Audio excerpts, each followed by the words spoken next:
Praise lord. దేవునికి మహిమ కలుగును గాక. డియర్ ఫ్రెండ్స్, పరిశుద్ధమైన బైబిల్ గ్రంథం ఇలాగూ తెలియజేస్తుంది. సామెతల గ్రంథము 17వ అధ్యాయం 23వ వచనం. న్యాయ విధులను చెరుపుటకై దుష్టుడు తన వడిలో నుండి లంచము పుచ్చుకొనను. చూడండి ఫ్రెండ్స్, మనము ప్రతిరోజు న్యూస్ లో చూస్తూనే ఉంటున్నాం.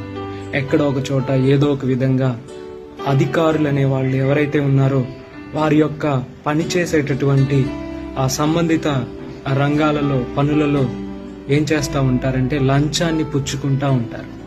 నిజంగా ఆ లంచము అనేది మనిషిని ఏం చేస్తుందంటే గ్రుడ్డివారిగా చేస్తుంది. ఇంకా చెప్పాలంటే లంచము అనేది లంచము తీసుకునే వాడికి ఎలా ఉంటుందంటే మాణిక్యము వలె కనపడుతుంది. నిజంగా ఫ్రెండ్స్, దేవుని యొక్క వాక్యము, పరిశుద్ధమైన బైబిల్ గ్రంథము యేసుక్రీస్తు ప్రభువారు ఇలా చెప్తున్నాడు. ఏమంటున్నాడంటే లంచము తీసుకొనవద్దు. లంచము తీసుకొనటం మూలంగా అవమానము, లంచము తీసుకొనటం మూలంగా హేళన, లంచము తీసుకొనటం మూలంగా తను చేసేటటువంటి ఉద్యోగం కూడా ఏమవుతుంది, కోల్పోతారు, సస్పెండ్ అవుతారు. చూడండి, ఎక్కడైనా కానీ ఏదో ఒక విధంగా నకిలీ విత్తనాలను మరి మార్కెట్లో పెట్టాలంటే దానికి లంచం, ఇంకా నకిలీ వస్తువులు ఉత్పత్తులు చేసి వాటిని ప్రజల్లోకి పంపించాలంటే లంచం. ఏదైనా అవినీతి పరంగా ఏదైనా తీసుకోవాలంటే ఏదైనా కాంట్రాక్టర్లు ఇలాంటి వాటిని కూడా లంచం ఇచ్చి వాటిని తీసుకుంటా ఉంటారు.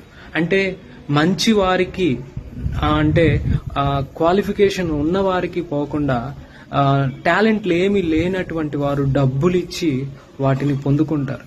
ఇలాగూ సహకరించిన ఎడల వారి జీవితం ఏమైపోతుంది, ఏదో ఒక రోజు వాళ్ళు ప్రజలందరి ఎదుట కనపడతారు, అందరూ చూసి హేళన చేస్తారు. నిజమే కదా ఫ్రెండ్స్? అందుకే యేసుక్రీస్తు ప్రభువు చెప్తున్నాడు, పరిశుద్ధమైన బైబిల్ గ్రంథం చెప్తుంది, లంచము తీసుకొనవద్దు, నిన్ను నువ్వు మోసం చేసుకోవద్దు. ఎవరు చెప్తారండి ఈ మాటలు?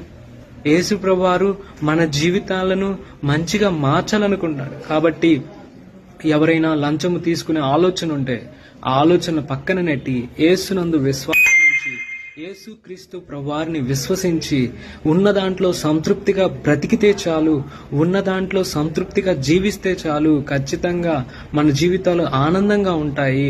అదేవిధంగా ఈ లోకాన్ని విడిచిన తర్వాత పరలోకంలో మనకి హాయిగా ఆయనతో పాటు యేసుక్రీస్తు ప్రభువారితో పాటు ఉండే భాగ్యము మనకు దొరికిద్ది అని ఆశపడితే ఖచ్చితంగా యేసుక్రీస్తు ప్రభువారిని నమ్మండి, యేసుక్రీస్తు ప్రభువారితో నడవండి, యేసుక్రీస్తు ప్రభువారితో కొనసాగండి. Praise lord.